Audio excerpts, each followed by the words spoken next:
Yang sudah profesional itu nggak perlu tanya seperti itu. Dia cukup ngelihat bentuk.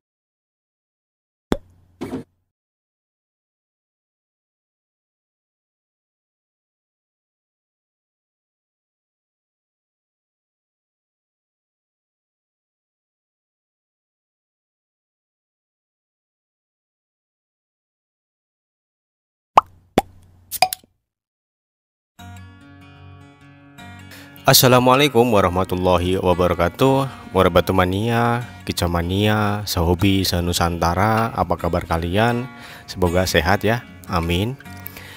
Pada kesempatan kali ini kita akan membahas kira-kira poin apa saja yang perlu kita ketahui dan persyaratan apa saja yang tentunya harus memenuhi kriteria kita dalam memilih murai batu yang akan kita beli ya. Jadi beberapa kriteria tersebut antaranya adalah satu, untuk berternak. Kemudian yang kedua, untuk gacoran di rumah ataupun kelangenan gitu ya. Kemudian yang ketiga, untuk gacuan nantinya akan kita gantangkan. Nah, dari tiga kriteria tersebut juga tentunya kita harus tahu syarat-syaratnya ataupun ciri-cirinya ya, agar nantinya kita tidak sampai apa itu namanya ini gelo ya. Gelo itu apa itu? Kita itu nggak sesuai dengan yang diharapkan. Nah itu apa itu? Untuk kriteria yang pertama adalah untuk ternak, tentunya kita harus mengetahui itu indukannya ya. Jadi alangkah baiknya kalau kalian beli itu di peternak. Dari situ akan kita bisa pantau indukannya. Seumpama kita itu mainnya di ekor panjang, nah itu kan kita bisa cek di kandang ya. Kalau menurut saya juga harusnya boleh kalau untuk sekarang ya. Karena untuk murai batu sendiri itu sekarang sudah tidak burung yang begitu apa ya, istimewa banget lah ibaratnya. Kalau maksudnya kalau dulu itu kan masih jarang yang beternak murai batu. Tetapi kalau sekarang itu kan udah banyak sekali ya. Ya karena apa, sudah harganya relatif terjangkau dan juga banyaknya mudah hutan yang masuk dari luar negeri seperti Malaysia, Singapura, Vietnam. Nah itu juga pengaruh,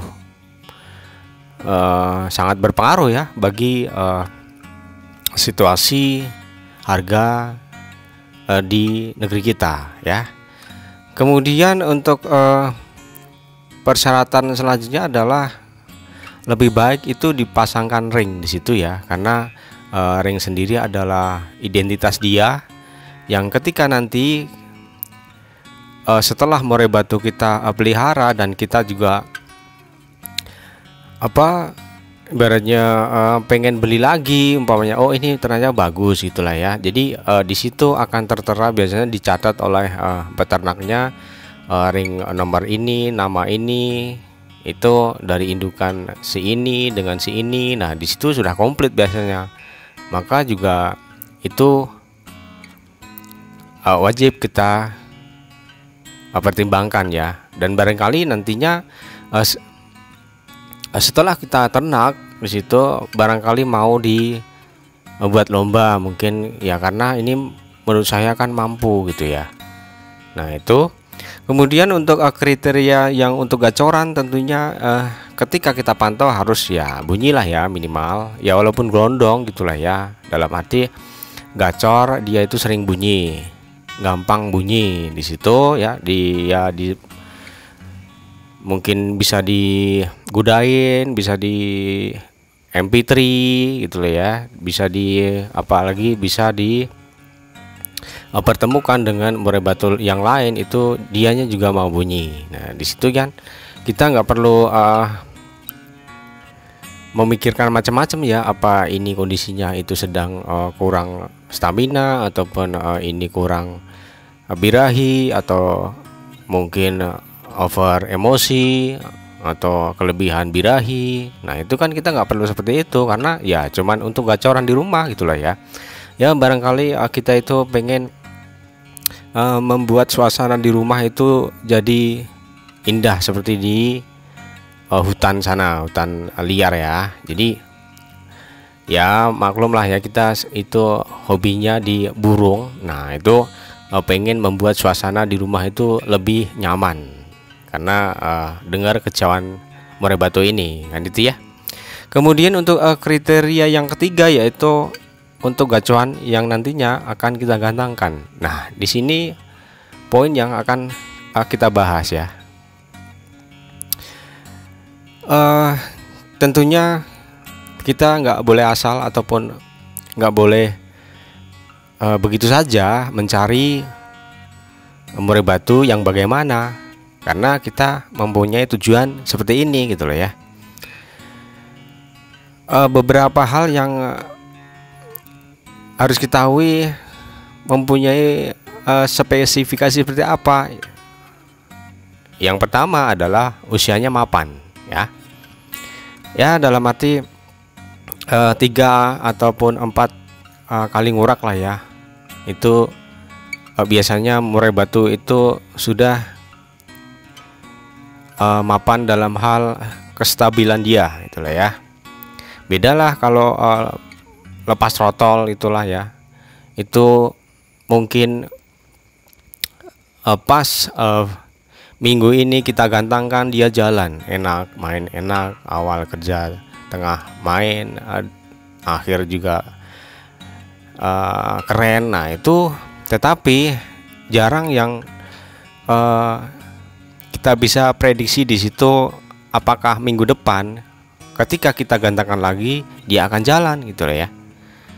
Ya walaupun ada gitu lah ya yang stabil, kemudian dia berani digantangkan di tiket yang tinggi, mungkin tiket 100.000, 500.000, bahkan 1 juta, ada yang 5 juta bahkan.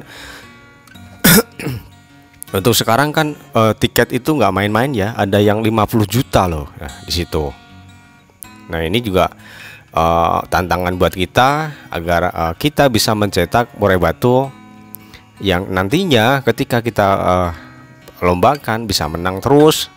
Ya endingnya apa? Ya tetap harga lah ya. Yang pertama itu. Yang kedua ya kita akan tangkarkan sendiri untuk mencetak anakannya yang berkualitas. Nah di situ. Dan juga untuk usia di sini seperti tadi mental itu sudah terbentuk ya.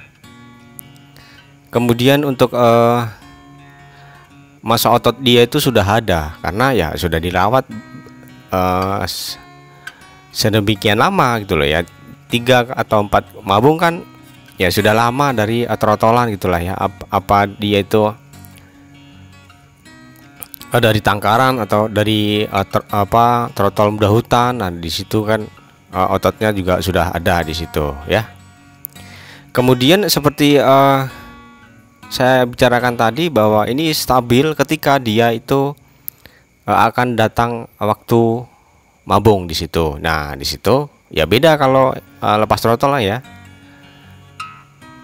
Pas lepas trotol dianya itu enak, kita buat main digantang jalan. Nah kita akan belum tahu nantinya setelah dia itu mabung pertama dia akan bagaimana keadaannya gitu loh ya. Jadi di kestabilan di sini yang banyak terjadi itu berubah di situ ya. Ya karena mungkin ada yang lepas trotol itu sering digantangkan setiap minggu 1 kali ataupun bahkan 2 kali. Nah di situ kan ibaratnya di lapangan itu kan ketemu dengan murai yang tua-tua, umpamanya ini enggak dinaikkan di kelas pastol ya. Karena pastol sendiri itu kadang ada yang dia mau narung dia mau main enak ketika dia itu ketemu dewasa. Tetapi ada juga pastol itu ketika ketemu murai batu yang tua itu dia minder. Nah di situ kan ibaratnya mentalnya itu juga kurang di situ ya. Kemudian setelah usia mapan juga tentunya kita harus pikirkan, yaitu dalam hal fisik yang tidak ada minus di situ ya. Seperti mata itu juga nggak boleh katarak ya. Katarak sendiri kan ada yang sudah banyak, ada kanan kiri, ada yang baru nitik di tengah. Nah jadi di situ harus kalian perhatikan. Kemudian ada yang senot juga. Kemudian ada yang setelah senot juga. Nah, di situ juga kita harus meneliti, melihat benar-benar ya, dengan cara kalian bawalah ya burung tersebut ke tempat yang agak terang gitu ya. Jangan di tempat yang gelap agar kelihatan fisiknya itu.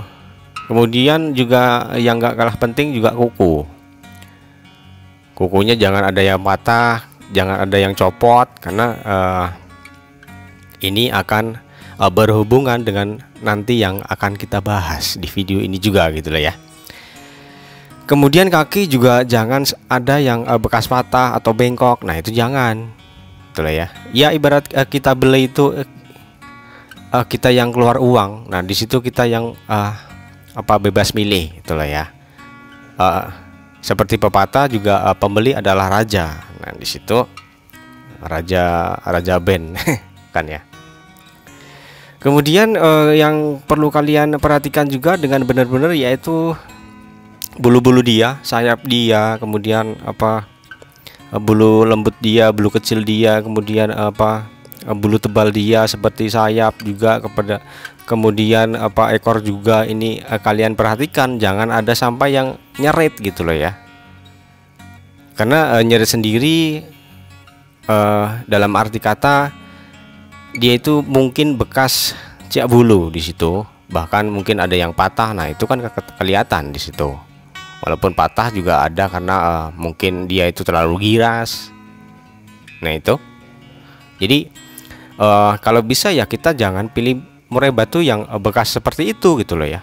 Bekas ciak bulu ini, karena ciak bulu itu karakter dia. Bagaimana dia itu meluapkan emosi ataupun meluapkan birahi atau meluapkan permasalahan itu dengan seperti itu, tampilannya emang seperti itu gitu loh ya. Dan nggak semua murai batu itu dia tampilkan itu dengan ciak bulu. Nah di situ maka juga untuk mempermudah kita dalam merawat juga jangan pilih yang seperti itu gitu loh ya. Ya kalau kita itu nggak mau beresiko ibaratnya. Kemudian kalian perhatikan lagi bulunya, dia itu bulu baru atau bulu enak. Kalau saya bilang bulu enak dalam arti bulunya itu nggak tua, nggak muda, nggak baru gitu loh ya. Jadi pilihlah yang nggak bulu tua di situ agar nantinya ketika kita rawat itu nggak segera mabung di situ ya. Ya kalian sudah tahu lah ya bulu tua itu seperti apa. Bulunya itu sudah sedikit kusam, mungkin udah agak kecoklat-coklatan di situ ya. Nah di situ juga kalian perlu perhatikan dengan benar-benar. Kemudian kalau bisa buat dia itu berkicau ya. Ya dengan cara apa? Ya bisa dipancing, bisa didekatkan dengan murai batu, diperlihatkan atau dibentak, dikagetin. Nah di situ agar apa? Kita mengetahui dia itu serak atau tidak. Nah di situ maka harus kita tempuh dengan dia itu agar bunyi, karena kalau nggak bunyi mana tahu ini murai batu serak atau tidak kan itu ya. Karena serak sendiri penyebabnya itu beda-beda, banyak sekali. Ada yang dia sakit karena flu, ada ya karena dia itu mungkin makan dia itu kotor, ada yang dia itu mungkin tidak cocok dengan cuaca sekarang yang banyak hujan, itu ada. Itu gitu loh ya. Kita nggak usah ngambil risiko di situ. Kemudian poin selanjutnya yaitu harga tentunya adalah terjangkau di situ. Ya, agar apa? Loh, ya biar suatu saat kita mengantisipasi kalau murai batu tersebut kita tidak bisa merawat ya, ataupun kita tidak bisa mengoncerkan dia di gantangan. Nah, di situ kan kita bisa jual lagi. Nah, di situ juga harganya nggak terlalu turun drastis ya, jadi kita nggak rugi banyak di situ ya, minimal balik modal lah ya. Kita ibaratnya itu cuman dapat pengalaman, dapat ilmunya dari selama merawat murai batu tersebut. Nah, di situ kan juga beralasan kenapa juga kita harus memilih harga yang terjangkau di situ ya.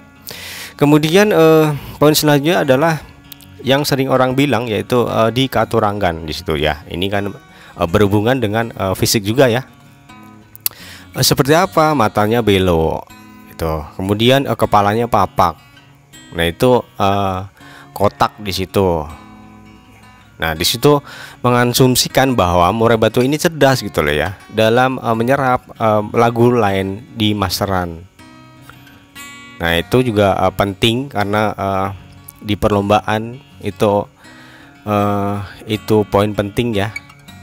Dan kita juga akan membahas video juga perlombaan itu sebenarnya butuhnya apa sih yang dicari juri itu, butuhnya apa sih yang dicari korlap itu. Kemudian kita juga nggak boleh asal gantang di sana di EOA umpamanya, gantang di EOB umpamanya, gantang di EOC umpamanya. Tetapi kita harus mengetahui dulu pakemnya itu seperti apa ya, walaupun pakem itu kebanyakan juga sama. Seperti apa?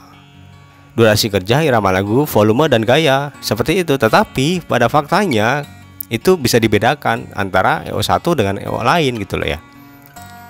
Dan juga kita itu nggak boleh asal dalam membeli tiket. Ya, kita harus memikirkan segalanya lah ya. Jangan sampai kita itu ceroboh. Nah, itu kan penting juga ya. Ada yang ibaratnya EO ini pengennya murai batu yang mukul, yang tembakan. Ada yang EO yang mengutamakan durasi kerja. Kemudian ada yang mengutamakan material lagu. Nah, di situ kita harus bisa menilai keadaan EO tersebut gitu loh ya. Dan juga kita itu nggak boleh ceroboh asal beli tiket, tetapi kita harus mengukur kemampuan yang dipunyai oleh murai batu kita gitu loh ya. Nah, itu sedikit gambaran. Kita akan buatkan video selanjutnya mungkin kapan ya. Jadi kita akan bahas di peternakan, kita akan bahas di gacoran di rumah, kita akan bahas di perlombaan. Pokoknya kita akan bahas semuanya tentang dunia murai batu gitu loh. Enggak semena-mena di perlombaan gitu, enggak. Karena saya yakin pendengar di sini juga macam-macam. Ada yang suka ternak, ada yang suka gacoran di rumah, ada yang suka menggantangkan di lomba. Nah, di situ juga perlu kita berikan pembahasan yang komplit, jangan satu arah gitu loh ya. Jadi ini merata kan gitu.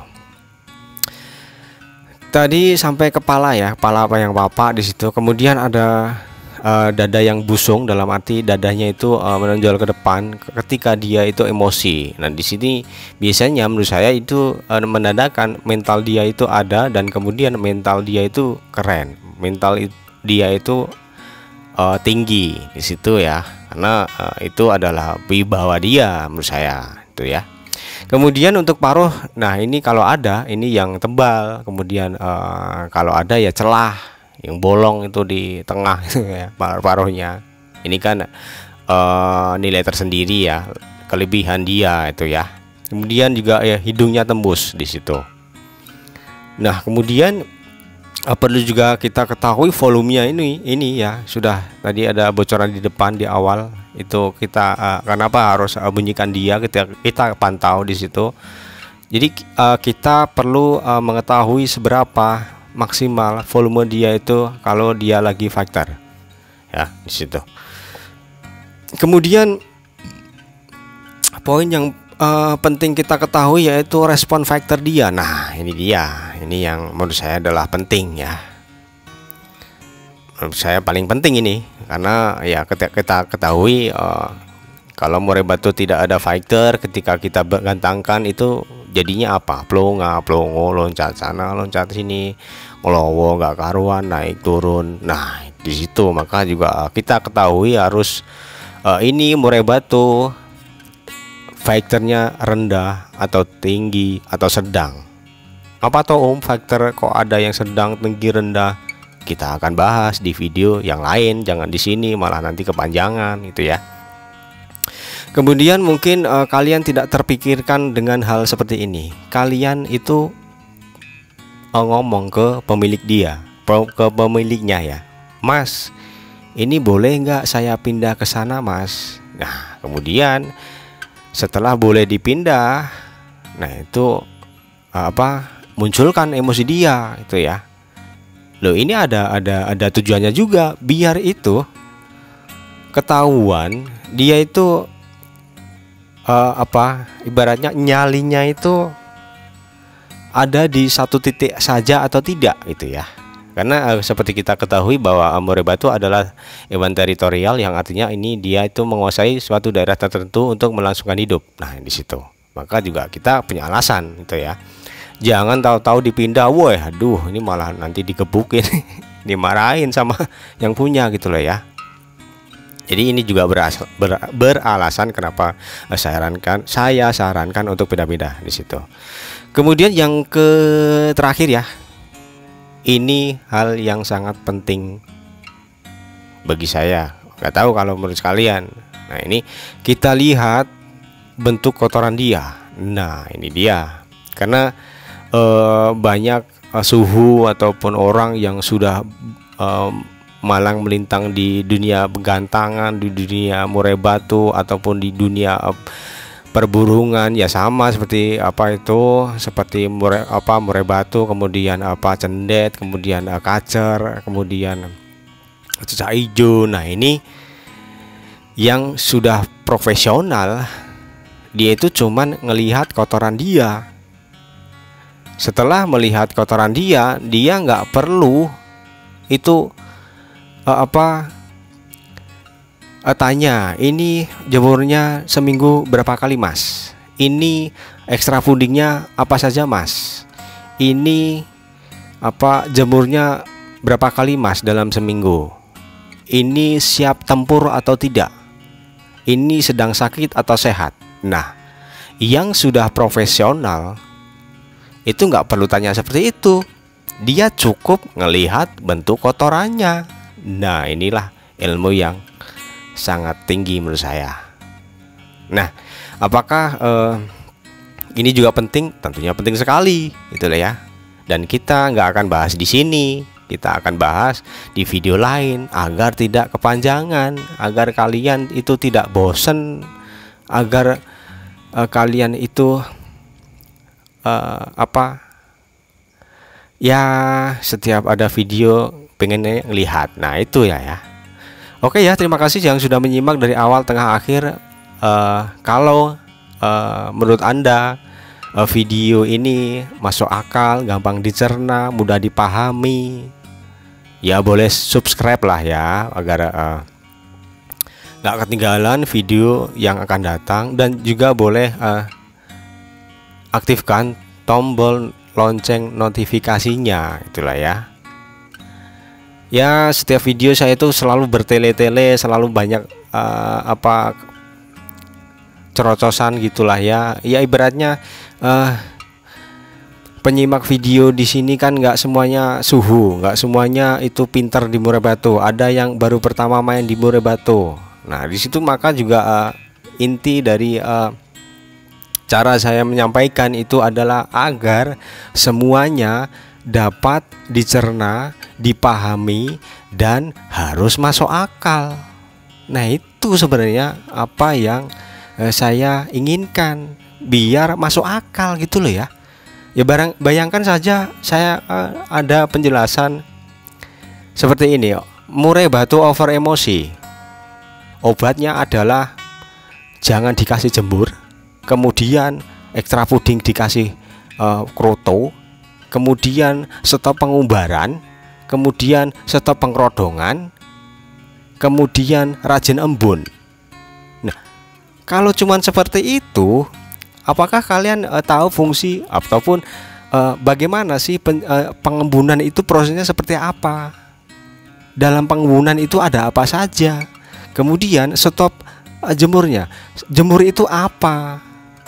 Jemur itu bagaimana? Sinar matahari oke, betul, tetapi apa efeknya terhadap burung murai batu gitu loh ya. Jadi ini semuanya saya kaitkan, saya ibaratkan biar masuk akal di situ, biar bisa diingat, gampang diingatnya.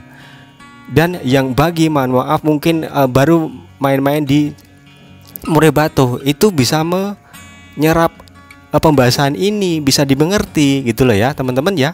Mohon maaf ya kalau terlalu panjang, selalu mungkin berulang-ulang atau ada pengibaratan. Nah, itu kan biar masuk akal gitu loh ya. Gitu sebenarnya maksud saya gitu loh ya. Cuman kalau ada yang komentar mungkin mengkritik, alhamdulillah saya seneng itu. Dia peduli berarti. Nah, itu saya nggak akan gimana-gimana. Saya terima kasih sekali, malahan ada yang komen seperti itu ya. Dan itu juga setiap komentar juga saya baca di situ. Sekiranya komentar yang mengena ke semua orang atau banyak orang, juga tentunya suatu saat saya akan bahas di situ ya. Tetapi juga ada yang namanya rawatan komplit, dari penjemuran, pemandian, ekstra puding, pengrodongan, penempatan kandang, pemasteran, pengembunan, semuanya harus komplit dikasihkan di situ, disertakan. Kalau tidak disertakan, namanya saya dukun gitu loh ya. Seperti ngelowo itu kan ibaratnya permasalahan beda-beda. Ada yang karena kalah mental ngelowo, ada yang over birahi ngelowo, ada yang over emosi ngelowo. Nah, di situ kan beda-beda. Lantas apa yang terjadi ketika, Mas, apa sih, kenapa sih burung saya ngelowo? Saya berikan gini rawatan. Jangan berikan EF Om gitu ya. Kemudian berbanyak mandi Om, perbanyak pengembunan Om, stop jemur Om, stop pengumbaran Om. Nah, di situ arah saya kan ibaratnya mencari birahinya, tetapi padahal ngelowo yang ada ataupun yang kalian tanyakan itu penyebabnya apa? Down mental ataupun hilang mental ataupun mungkin over emosi di situ, ataupun ya apa itu mungkin staminanya habis di situ. Nah, ini kan nggak nyambung ya. Maka juga harus disertakan rawatan secara komplit di situ. Nah, di situ ya. Oke, mohon maaf kalau ada candaan ataupun perkataan yang saya ucapkan tidak berkenan. Ya, saya mohon maaf karena ini nggak sengaja. Apapun demi kalian akan saya lakukan. Itu ya. Sekiranya bermanfaat, boleh sekali lagi kalian like, subscribe agar tidak ketinggalan. Tetapi kalau tidak bermanfaat, ya janganlah ya. Tunggu lagi video yang selanjutnya, barangkali bermanfaat menurut kalian, masuk akal, mudah dipahami gitulah ya. Gitu dulu, billahi taufik wal hidayah. Wassalamualaikum warahmatullahi wabarakatuh.